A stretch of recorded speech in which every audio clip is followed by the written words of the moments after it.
everyone. Welcome back to Women Who. Today we have our one and only Annie on the hot seat.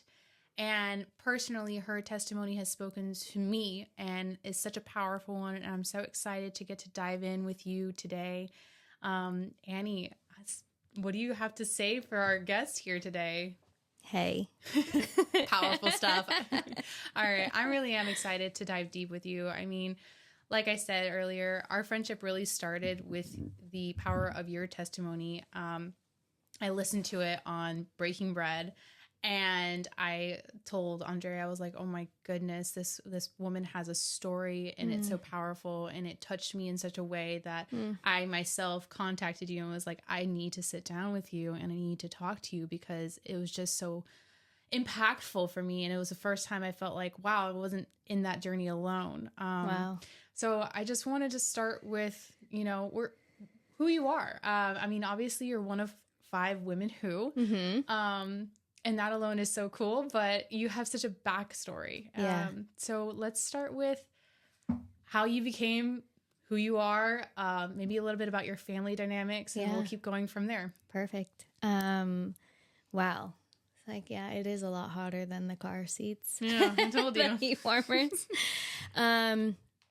No, I mean, thank you for saying all of those kind things to me. I think recently I haven't owned my testimony for many years until I got around the people who gave me that safe space to share my testimony, and then also growing in Christ, understanding the power of our testimony, not to just speak about ourselves, but to give glory to God so that other people can come to heaven with us. So thank you for being one of the first people that I actually was felt safe to share my testimony with. So that was amazing. Yeah, I mean, I grew up in a Christian household, but it was, I had witnessed abuse in a really early age. Not so much physical, but very emotional toxicity in my home, physical punishment that now we can look in 2024 was more abusive. Not the best way to punish a kid. But I just remember, we would go to church on Sundays, and my mom would make us dress up to the nines. Like, everything was perfect. And I remember being probably like 7 or 8 thinking, why are we pretending to be something we're not? Like this, like in church, we're singing and everyone thinks we're beautiful and we're a beautiful looking family. But at home, they're screaming, fighting, punching holes in the wall. Like I was like, God, church is made up of liars. Right. And so I think, my parents were struggling so much in their marriage that my sister and I experienced a lot of abandonment. And that just kind of led me on the trajectory of trying to find love in all of the wrong places. I was in a relationship in high school. My first boyfriend, lost my virginity at a really young age to him. And that relationship just became so abusive, physically, emotionally, sexually. And just that's, again, I kind of thought, hey, like my dad kind of treats me this way. So when this guy treats me this way, I deserve it. Right. And my home life was so bad that I would rather run to an abusive kid, my age, than stay at home. And I think that just was at an age where I'm a teenager, and that's where everything is starting to, I'm defining who I am. I'm learning who I am. And what I learned at a really young age is I don't deserve love. I'm never going to be good enough. And abuse is my story. Like, I'm just going to be a victim my whole life. And so that's kind of where it started at, like probably like 13 years old for me. And at that point, do you feel like you took on the identity of a victim? 1,000%. Okay. And when you say that you weren't lovable or loved, is it because that's how you felt at home, or is this something that you still feel, or how does... Yeah, I mean, at home, I mean, we talk about God's love, like an unconditional love, and that's something that I still am learning. Like Okay. at 31 years old, because I'm like, how can someone love me unconditionally when my own parents didn't? Right. I love my dad so. I know everyone in this room loves my dad so much. He's the best. He has done so much of the work to have a good relationship with us. Yeah. But growing up, before all this work took place and forgiveness and healing, he was super performance based. Right. So I learned really quickly. I was a competitive swimmer my whole life up until college. And if I didn't get a best time, that meant I didn't try enough. My dad had left me at swim meets before. So I was a kid who gave it my all, didn't get a best time. Then my dad left me at the swim meet and I would have to catch a ride from someone else. Wow. So it was that like abandonment and I only got love if I perfected something. You know, he would sit with me at the computer after and he would graph my times and my races. And, you know, as a 12-year-old or 11-year-old, like you're plateauing. I didn't even know what the word plateau meant. I'm like, okay, it's a straight line. Like it should be a good thing. And he's like, no, it's supposed to go up. And, you know, he was just very driven with my performance. Mm-hmm. And I just remember like hindsight, you know, people... what are they called? I guess scouts for sports, right. You know, came up to my dad when I was really young and said like, oh, she's going to go far in swimming. So I don't know if that played into it or, you know, anything, but yeah, I had to perform in order to be loved. Yeah. And my best, what I thought was my best was defined by other people. So if someone else told me like, oh, you didn't try, I'm like, oh, shoot, I must be wrong. So not only did that lead me to think I'm not lovable, but also I can't trust myself. Right. And that's why I'm still learning to love myself and I'm learning to just trust me because for so many years, people told me who I was, what I wasn't.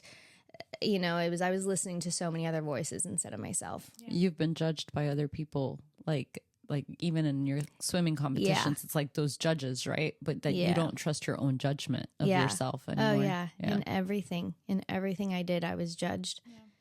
Well, I think in finding your identity too, a lot of it has taken forgiving, not just, you know, you said your father, but you know, your mother, your swim coach, yourself. And that's been a process, but I mean, you've dealt with a lot at an early age and you talk about, I mean, this is like the tip of the iceberg, what you've touched so far. I mean, when I say Annie has a testimony, I truly mean that. Yeah. I mean, talk a little bit about how your dynamic shifted and how the work you've put in with your dad and the work you continue to put in, because I only see now like the relationship you have with him today. Yeah. And I tell you, it fills me with so much hope because what you've told me he was and who he is today are two entirely different people. Yeah. If nothing else, that shows me that you are capable of growth at any age. Yeah. So talk a little bit about your experience with that. Yeah. I mean, so I think, you know, like I said, my dad and my mom had a really tumultuous relationship. I kind of know now my dad actually met my mom when she was in an abusive relationship, but my mom wasn't healed at that point in her life. So when I was going through the abusive relationship in high school, it was my fault. I remember I got beat up on school property. I was in 9th grade or 10th grade in the parking lot after school. And it was just the most ridiculous thing. Like we had been in this relationship for about 2 years and it was just, it's all I knew, right? So I was like, I'm in love. Like he has to love me. I have to make it right, you know? Like, and this is what love is. Right. This is what love is. And so, you know, I just expected that, you know? And at this point, are your parents together? No. Yes. They're still together. So you see the struggle that they're going through and you're like, this is normal. Yeah. And, so we were in English class. I think it was 10th grade and we had to write a poem. And when you were done with the rough draft, you went to the front and there was a yellow piece of paper or a white piece of paper and you had to do the final draft. I don't even think I shared this with you guys. This is new for me. I'm excited. Okay. Let's hear it. A yellow piece of paper or a white piece of paper. And so I can't even say boyfriend because we have forgiven him, but like I just don't like that term when I think of him. But Yeah, the guy I was dating, my boyfriend at the time in high school, we both finished at the same time. We sat next to each other, so we got up to get our final draft paper, and there was one yellow piece of paper left. So I was like, huh, you know, like thought I was being so cute about it, like hee hee, like whatever. And it made him really mad. And so after class, we normally walked home together. But after this class, he stormed off. And so I ran after him and I was yelling his name. And I'm like, okay, what's wrong? And he turned around and he was like, you knew I wanted the yellow piece of paper and you took it. And I'm like, this is ridiculous, you know? And so I walked away, and then 2 seconds later, like, I'm on the floor. And then we walked to the parking lot and he's grabbing me by the hands and just yelling at me. And you knew I wanted this paper, and it's just not making any sense to me. And then my friend at the time, she's incredible. I have to shout her out, Amanda Clark. She actually called the security guard because she saw it happening. And so the security guard ran over, and while I'm getting yelled at, this guy sees the security guard running and looks at me and goes, babe, we're fine. I love you so much. I just had to teach you a little lesson.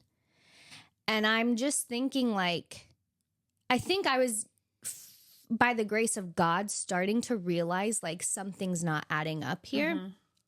And then to make matters worse, my mom happens to drive by.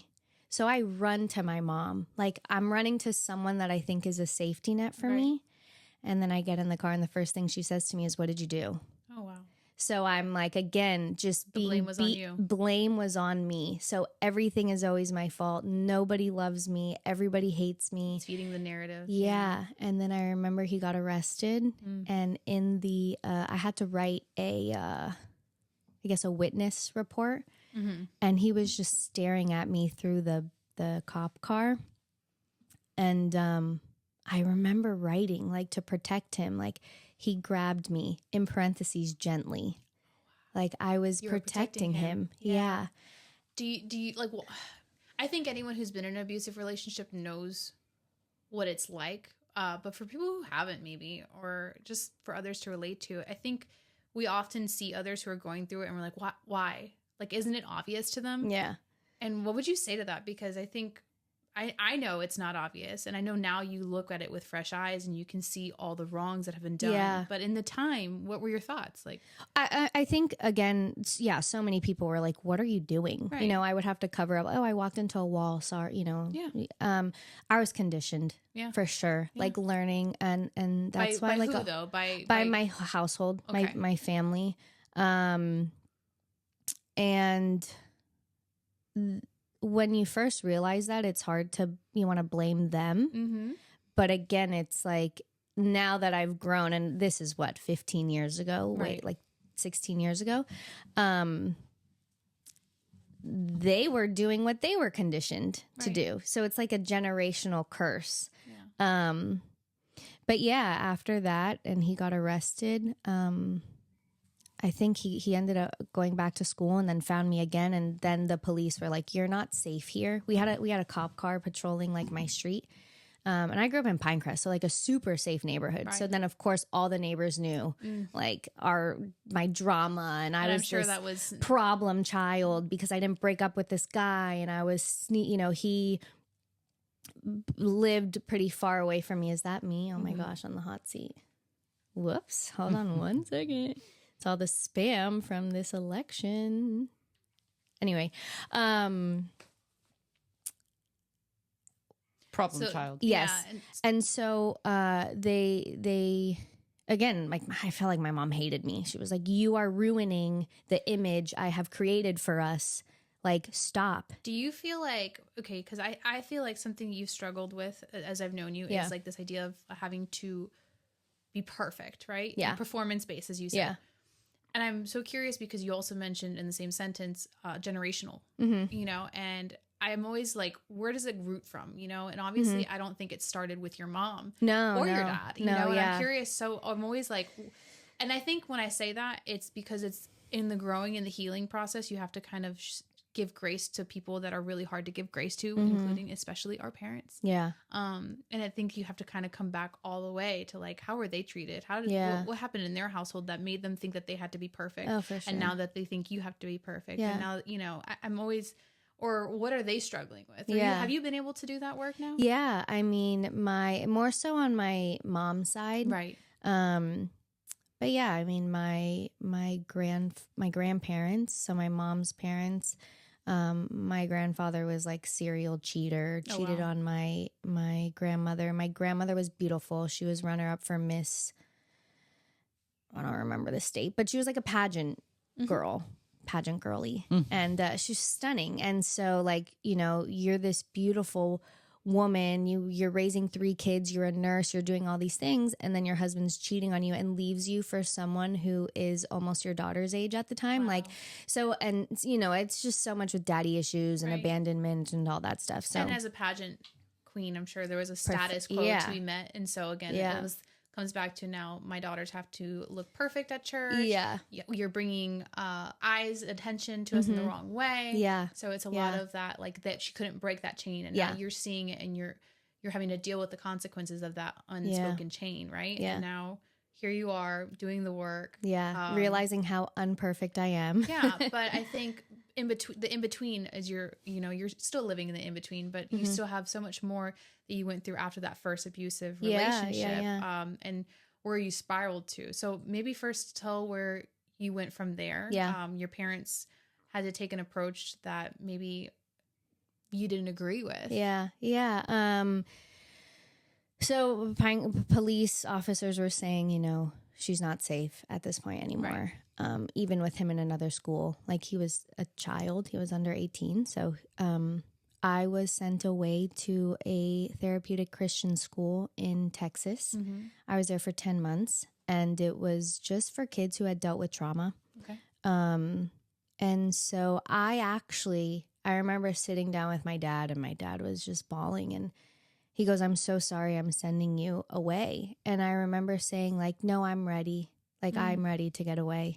And I remember at first I was angry, but I saw how quickly things spiraled. Like the guy, you know, of course, when you're there, you have like I only had a certain number of people who could contact me while I was there. Okay. Like you have a list of approved people who could send you mail and things like that. And he kind of snuck around that and pretended to be my best friend's name and would send me letters and like threatening me and made a petition online of like bring Annie home. And he was just telling this narrative that my parents just didn't want us to be together. So again, I was like, oh my God, he loves me. Like how romantic. He's fighting for me. He was being super manipulative. Yeah. Wow. And then he put all on US 1 like lost child posters that my mom and her friends had to take down. And then I remember I finally realized how bad it was when people in the comments of the petition were saying like, we're writing like, you need to chop up her parents and put them in a box and ship it to her. Like it was, my goodness.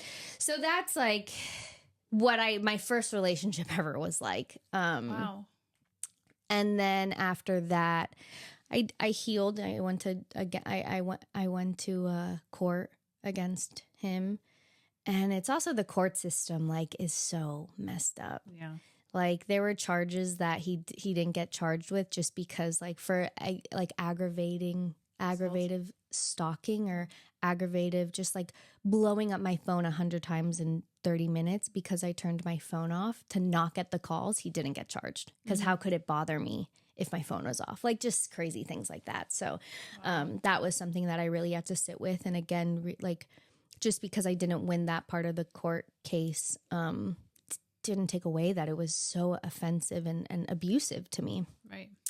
But fast forward to that, I got back into swimming. I like I said, competitive swimmer my whole life. I was just trying to get back to once I got back home, to things that I knew. And that was hard too, because, I had to stay in therapy. And, I remember one day my coaches knew this and I was swimming at a really high level at a young age. And, my coaches, I remember one day was like, you can't come, like you're late. You can't swim. Like, what are you talking about? Like I had therapy, like, you know, everything I'm going through. And he just wouldn't let me in the pool. So I had to switch teams. And so that was another, like someone I thought I trusted. Right. male figure, abandonment type thing. And then in college, dated this super sweet guy, but I don't deserve that. Yeah. Like, I don't deserve someone who's genuinely like loves me for who I am. So I ended that, and fast forward again, which is something I don't really want to dive into too deep, is I was in a 5-6 year relationship that was just so tumultuous and abusive again. And that I found myself, because I didn't have good community, I didn't have my faith, I didn't have any strong roots in my life. Right. I found myself back in another abusive relationship where I had to make it work, because if I didn't, then it would prove that not only am I in abusive relationships, but all of the emotions that I have held in from everyone who hurt me, I also became the abuser. So I think like that connotation of like, I'm abused, but I'm also the abuser is something that I really had to work on. And you realize like, hey, they were kind of more like coping mechanisms. Absolutely. But looking back, seeing the things I did, getting physical too, like it's something it was that fight or flight. Right. You that's where you have to forgive yourself. Yeah. And that's hard because they pull this part of you that you don't even know exists until you're in it. Yeah. And that's scary. Yeah. And that makes sense. It's terrifying. In this span of time now, you've come back from this 10-month, now you've moved forward in your life. Where are you in your life when you're in that relationship? As far as who are the people around you? What's your lifestyle like? Oh, is Christ at the center at this point? No, okay. Christ is so not at the center. The guy I was dating was Jewish, which I love the Jewish culture. I love my Jewish friends. I loved hosting Shabbats when we would, or going to Shabbat. But I was really seen as a problem being Christian. I wasn't practicing my Christianity or like praying to God or anything, but I have, cross tattoo, and that was always an issue and things like that. So was not going to church at all, was really angry with God. Because I just kept praying, like, let this work, let this relationship work. But it was so like on and off and break up. And I would move out of the house, then move back. Like it was exhausting. And so the people we were hanging out with, nice people, but I mean, I was probably doing cocaine every other weekend, going out like crazy. People I was partying with were, socialites in Miami. So I had access to anything and everything, any type of drug I wanted, any party I wanted to get into, I could get into any circle. A lot of the parties that I would go to, like you could have your cell phone, because things that would happen at the party that those people wouldn't want to get out. And I wouldn't say I was addicted to cocaine, but I definitely used it to numb myself and to get through like everything I was going through. I remember I would be out at like 4 a.m. and I would stumble into the bathroom and I would sit on the toilet and just be like, God, I'm sorry. Wow. Like, I don't know if I even believe in you, but I'm sorry I'm doing this. So I think at that moment, though I felt abandoned by God also, the Holy Spirit was still within me, because that's the only way I can make sense of why I would be so not sober, high, and be able to say, God, I'm sorry. Right. Like the humanly, like I would never think of that on my own. Right. So, I remember in that relationship, my dad would tell me something really bad is going to happen for you to get out of it. Like I can't. Yeah. There was no words he was going to speak to bring it clear. Yeah. And at that point, do you feel like you were even letting yourself down? Like not trusting yourself because like you were doing all this, or were you just numbing the pain, or how? I was numbing the pain and I felt it was all my fault. Like I would try to confide in people and they would just be like, Annie, get over it, in one ear and out the other. Or if he does this, just leave the house. Like it's not that big of a deal. And I would just get so mad, and I would get to the point where I'd be like on my hands and knees crying, being like, why are you doing this to me? Right. And I didn't have the resources or the people to tell me like, hey, this is what it is. Like, honey, get up off the floor. Like, you don't have to be here, you know? But you felt like that's what you deserved.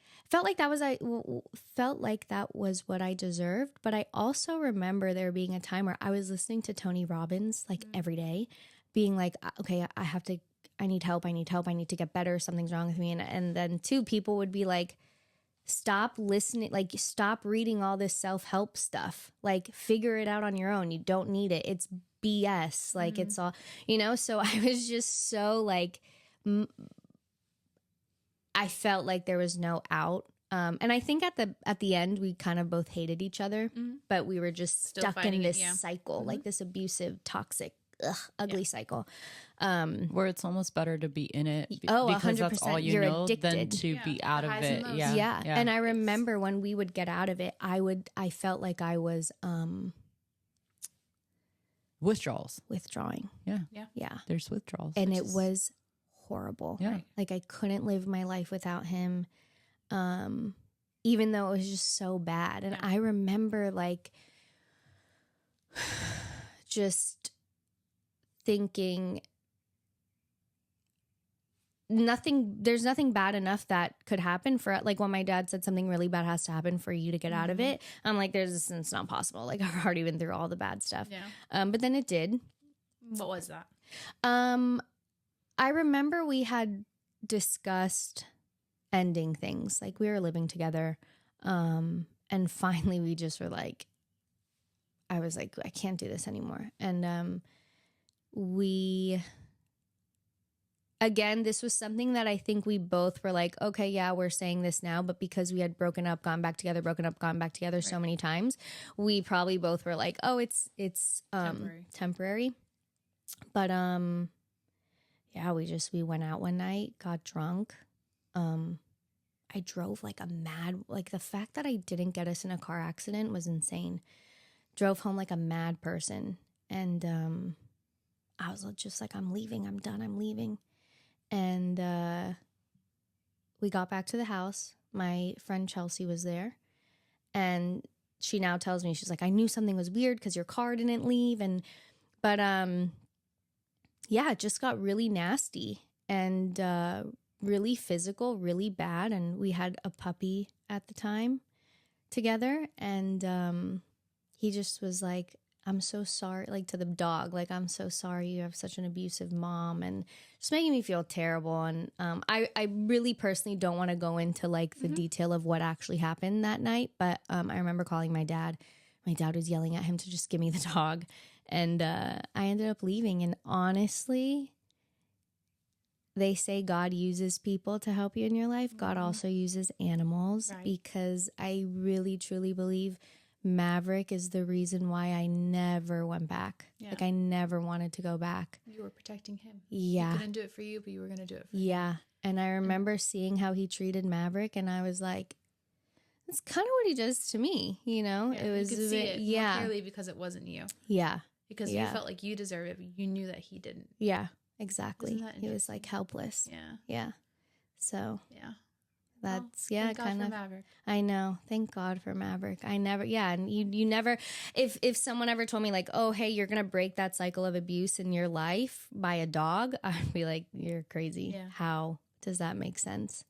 God makes it make sense. Yeah. Well, I am a big believer that God uses our pain and tells a beautiful story. And he, in fact, told a very beautiful story with you. What did you do with all that pain? I mean, I felt it for months. I was bedridden for almost a year after that. Doctors thought that it was from the COVID vaccine. I felt like my back was broken. I felt like I couldn't walk. I was so tired. I couldn't leave my bed. And I was really miserable. And then finally we found this doctor that said, no, actually, you were in fight or flight for so many years. Your body's feeling everything. Like all of that tension is now able to be released, but not without consequences of having that. It's like, you get a cramp and then like a calf cramp or something, and then finally it goes away, but you're still like, ow, like, yeah. So that's kind of where I was at. And at that point I wanted to give up. I'm like, I remember just sitting in bed asking my dad, like, there has to be a way that you can allow me to kill myself. Like we have to figure out how I can kill myself, because I can't do this anymore. Like, I cannot be here. I've caused too much pain for me. I've caused too much pain for you. People think I'm this crazy person. I'm at the time, like 27, 26? What am I supposed to do now? Like, everything was just dark. Like, there was no light at the end of the tunnel. Everything was dark. And I had attempted to end my life back in college by taking a bunch of pills, and ended up in the hospital, ended up being Baker acted because I was a danger to myself. So my dad wasn't foreign to me talking like that. But really I pleading with him of what way legally can we end my life? Like, can we go to another country? I heard you can sign something, like I was. And then I think to myself, like, man, if my kid ever says that to me in the future, like, that's tough. Do you think that softened him up though to you? Like, and made him realize that changes needed to be done? Yeah, I mean, he had been going through the work. Like, when my parents finally got divorced, he had been doing so much of the work. And I think he just was able to because he was doing the work, he was able to just be there for me. And like, this grown man, he's my dad, but just laying in the bed with me. And, when you can't stop crying, you're just wailing. I think the therapy that he went through, he was able to be there for me, even in my darkest moments. I didn't have to perform. I didn't have to pretend. I could just be. And he was just, I think that was the first time I realized, like, okay, wow, he's there for me, Just as you are.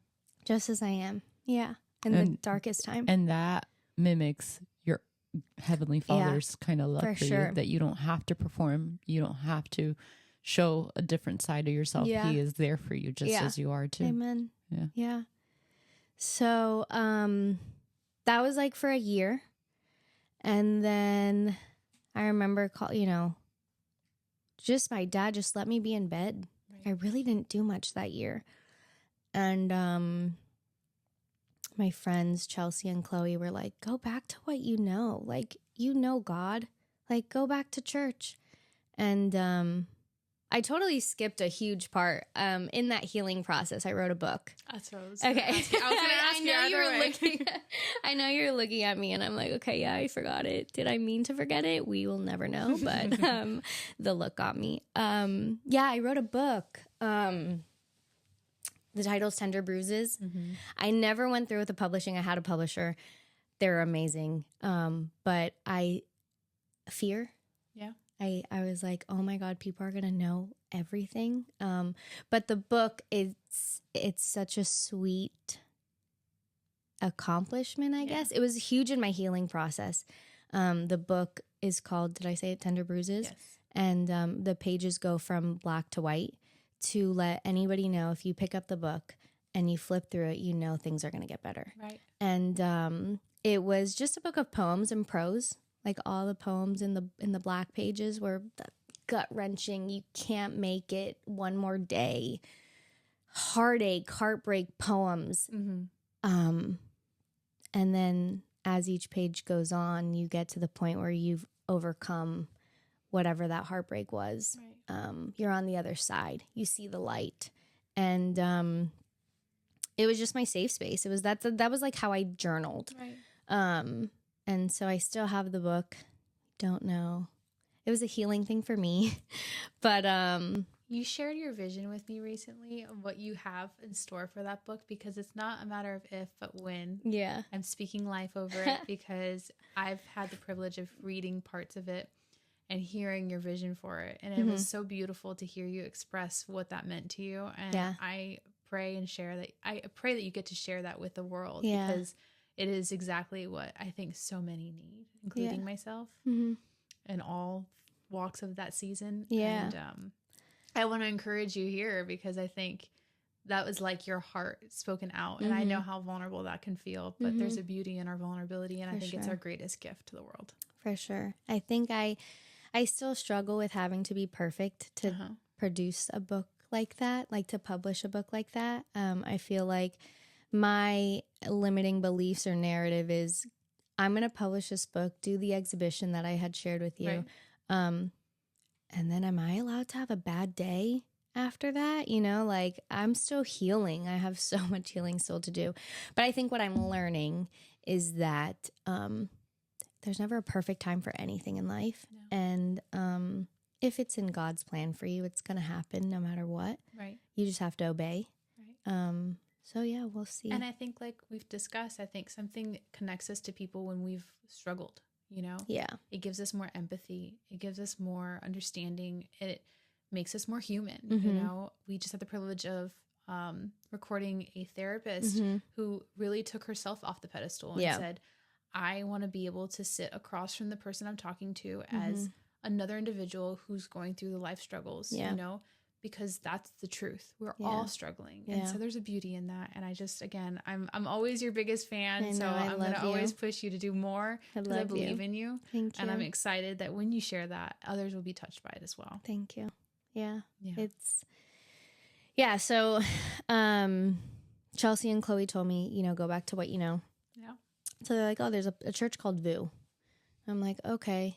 So this was still kind of during COVID, like you had to wear masks, which thank God, because it was like the net for my tears. I would go to service, put the mask on, cry my eyes out, leave. And I did this for like a month. I would just go, leave, didn't fill out a Connect card, didn't talk to anybody. And then I finally filled out a Connect card and I didn't hear from anyone to join a crew, which is like the small group of our church. And I was like, that's it. I'm moving to North Carolina with my mom. I have to get out of Miami. Like, it's too much pain. Nothing can restore what Miami is to me. Like, and so the night before, it was a Thursday afternoon. I was supposed to leave that Friday to drive up to my mom's. The night, that afternoon, one of the crew leaders texted me and said, hey, we're so sorry. One of us just had a baby. One of us had COVID, so we're a little late to reaching out to you, but we would love it if you hopped online and joined our crew tonight. And at this point, I was just so bitter about everything, but I'm like, I have nothing to lose, like might as well. So I hop online. They introduced me as a new person and they're like, oh, hi, would you like to say some words? And it was just like, I can't even like reenact how I just bawled my eyes out in front of like 15 girls who had never met me online. And they just let me cry. Yeah. And it was the second time where I was able to be just as I am. Yeah. And I think I cried the entire Zoom call. Yeah. And crew was an hour and a half. So, you know, I was like, I'm you were holding on to a lot. Yeah. And I remember being like, okay, so we're meeting again when? Like in 2 weeks? Okay, cool. And so I just started continuing to show up. I didn't drive up to my mom's because I'm like, I don't know. God kept me in Miami. So I kept showing up to crew, met incredible women in that crew. I started serving at church. I was able to share my story with these girls. So again, it's like keeping me accountable, letting me be who I am, like a judgment-free zone. Right. And then I just started building a relationship with God. It was very slow at first because I didn't trust him. Because I thought, if you're the perfect father, how could you let all this stuff happen to me? And it's really important that if you're new in the faith or you're new in a relationship with Christ, to understand the type of world we live in, right? Because God, if it was like, God didn't let this happen to me. You know, like there is an enemy out there that comes to kill, steal, and destroy. But if we recognize that God works all things for good, right. He is the perfect father. Right. And I remember we were at Pray First, something that our church does. I think it was August 2021. and we were called to pray about a time where we, asked God where he was in our life. And it was like a movie in my mind of Jesus just being in every single corner of every single bad thing that happened to me. I saw him in my bedroom when there was just a horrible fight. I saw him sitting in the bathroom next to me when I'm crying my eyes out in a fetal position. I'm seeing him physically stop people from hurting me physically more than they would have had he not been there. Right. And the one denominator in each clip was that my back was facing him. Oof. So I just didn't see him, you know? And it's like, seek and you will find. Right. I just wasn't seeking. Right. But he was there. Yeah. And so I think that was the time when I started really being like, I need to dive into relationship with Jesus, this man who has never left me, but is also just a gentleman waiting for me to turn around and come to him. So, that was when I really started focusing on my relationship with God, really going to church, meeting Nebraska and Andrea at church from serving, meeting you, getting to share my story with you. And it has been a roller coaster of healing. Yeah. And I'm in it now just because I was recently diagnosed with PTSD. So you guys are kind of in the middle of all my healing and emotions and not even outbursts, but just like, is it an outburst, Andrea? Do I have outbursts? Triggers. There you go. Like, I don't yell. No, you just cry. I cry a lot. I know when we first met, you were still struggling with this idea of trusting men. Yeah. And I know, healing's not linear. And I know you've done a lot of healing since. Yeah. And I've seen your growth, but where do you feel like you're at in this situation of healing? Yeah. I mean, I feel like I'm right where I'm supposed to be in the healing. I'm in the nitty gritty of it. I recently had a situation where I thought I could trust a man, and he just completely, it triggered me because I knew I couldn't trust this person anymore after what happened. And I fell back into this spiral of, I'm not good enough. I'm not pretty enough. I deserve this. I'll never find, like, I'm just not supposed to ever be in a relationship. Everything's my fault. It's me. Which is your fallback narrative. Right. Always. All the time. I'm a victim. My fallback narrative is I'm a victim and everyone's out to get me. Right. So, like, that's why I take things so personal. Because there was a time when everyone was out to get me. But I'm not at that place anymore. Right. And so I have to remind myself that, like, if someone doesn't answer a text of mine, they're probably driving or sleeping or in the bathroom. Like, it's not me, So that's really, it sounds so silly when you say it a lot, like in logic, but I'm learning, like, the feelings and the defense mechanisms I have were there to protect me at one point. And now I'm in a place where I need to thank them for doing their job. Right. But I don't need them anymore. Yep. So we kind of have to fire them. We're letting you go. We have to let you go. We are safe now, thank you. Yes. We do not need your services anymore. But yeah, and I think I'm in a place now where I'm really asking God, how can I steward my time to give you glory? And I just went on a mission trip with our church that was the most impactful trip I've probably ever been on. We went there to serve those who were affected by Hurricane Milton, but I didn't know how much I would be served by the people who lost everything, by other people on the trip with us. And I just met some of the most incredible people, men and women alike, on that trip. And it just again, God just reaffirming me like I'm where I'm supposed to be. Right. And I think God is opening my heart to go on more mission trips, whether that looks like helping girls in abusive homes or, you know, orphans, people who have dealt with abandonment. Never in my life would I thought I would say this, but I just feel really called to do something like that and kind of just take the focus off woe is me. Right. To share my testimony and like build other people up. Yes.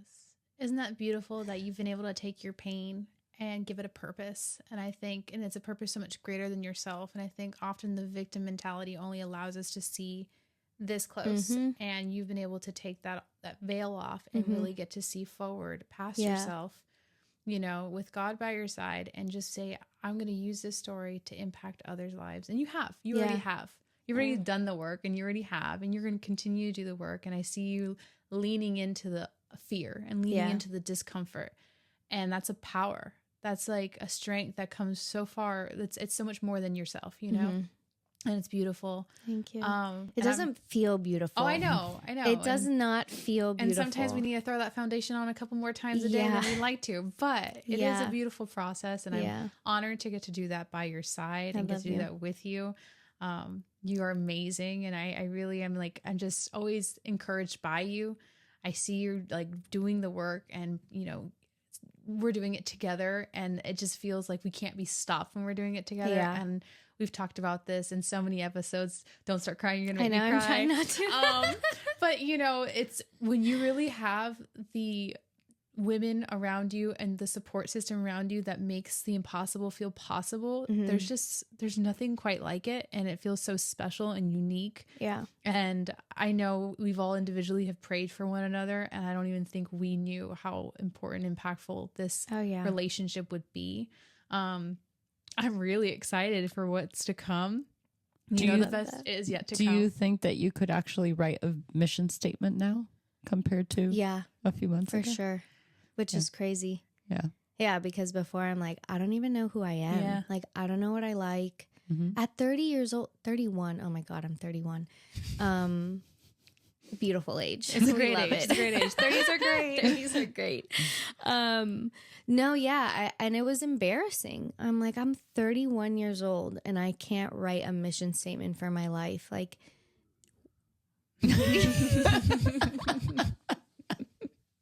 that was great.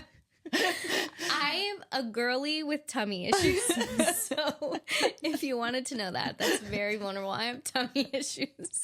You're hungry. Yeah. No, for sure. And I think a lot of it too, though, is I want to backtrack on that. Just, I know I'm producing the episode or whatever, but a couple of months ago, I gave each one of us an assignment. I had gone to a workshop, and the workshop was very revealing for myself, which was kind of what pushed me into going into ministry. Cause I was like, okay, it's written in paper. And like it says in the Bible, right? Like write the vision, make it plain. And it's like, it's one thing when you know in your heart, but it's another thing when you actually write it down on paper and you're like, oh, this is what my mission statement is. Yeah. Yeah. So it just kind of like, that was kind of the pivotal moment that like pushed me towards that. So I had each one of you write your own mission statements. And I think out of all of us, you were the one that freaked out the most, that you called me and you were like, I don't know who I am. And the minute you sent that back to me, I was like, this is what are Annie. These answers? Like, what? I was like, what are you saying? Like, this is not the Annie that I see. This is not the Annie that we all see. Right. This is not the mission that we see for Annie's life. Yeah. And so you immediately were like, I have no idea who Annie is. You closed your business down, basically. Yeah. You're like, I'm taking a break. Yeah. I need to go rediscover and find who Annie truly is. Yeah. And I mean, and I think too, like, it's so important though. I know God, with God, all things are possible, but I really, truly believe that having you women in my life, it's like you said, I couldn't see who I was, but you see me. So you're able to share that with me. And like the narrative in my head, she's so mean to me sometimes, but you speak life into me. And so it's so the importance of community. And I like will preach this until the day I die. Like the people you surround yourself with matter. Absolutely. They matter so much because they can either speak life or death into a situation. They could either enable me to be a victim and be like, you're right. How could they do that? That sucks. Oh my God, life is so unfair to you and this and that. Or you guys can sit down, look me in the eye and be like, but you're not a victim. So let's try and reframe that, right. Which is so hard to do, but it's so needed. And I definitely would not be where I am without you guys. Like I'll say that forever and ever. I love you. I love you so much. All right. Well, before we wrap up this episode, your story can relate to so many, to the teenager or child going through a divorced household, or an adult or a teenager going through abusive relationships, or even just putting your trust back into yourself or in God. Who would you speak to? What's your last word of encouragement for all parties? I mean, I think I would say like the little girl you were never leaves you. And just, you can trust yourself. Right. And if this were happening to your friend or your future daughter, how would that make you feel? Right. So I think trying to take it out of you, because when it's happening to you, like you said, you're like blocked from right here and all you see is darkness. And I think that when I was able to like step out and be like, if this was happening to my daughter, like, fuck no, you know, like, and I couldn't stand. So if you can't stand up for yourself, right, stand up for someone you love, and then that will just translate into standing up for yourself. Beautiful. If that makes sense. It does. It makes total sense. Cool. Thank you so much for sharing with us and being vulnerable. I've loved every minute of it. I'm honored to get to do this with you, and I'm really excited for who this gets to help. Me too. Thank you so much. Alrighty. Thank you for joining us again, and I hope you enjoyed this episode as much as I did. And until next time, see you then.